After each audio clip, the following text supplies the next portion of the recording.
সালমা, আমার কথাটা তো শোন। খবরদার, তোর এই নোংরা মুখে আমার নাম উচ্চারণ করবি নি। তোকে আমার বন্ধু বাড়িতেও ঘৃণা লাগছে। ছি, সরি রে, আমার সাথে তোকে আজ এত অপমান সহ্য করতে হলো। আমি তোর ব্যাগ থেকে চিঠিটা লিখে সালমাকে দিয়েছিলাম। ভেবেছিলাম সালমা তোকে অনেক ভালোবাসে, কিন্তু না, আজ টাকার কাছে সালমার ভালোবাসা বিক্রি হয়ে গেছে। তুই পারলে আমাকে ক্ষমা করে দে। আরে না না, এত তোর কোনো দোষ নাই। ওকে সত্যি আমি অনেক ভালোবাসতাম, শুধু হারিয়ে ফেলার ভয়ে এই চিঠিটা দিতে পারিনি। ভাবতাম চিঠিটা পাওয়ার পর ও যদি আমার সাথে কথা না বলে আমাদের বন্ধুদের যদি নষ্ট হয়ে যায়, তখন তো ওর সাথে কথা না বলে থাকতে পারবো না।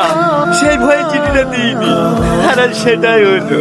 এখন হাজার বার চেষ্টা করলেও ওর সঙ্গে আর কথা বলতে পারবো না।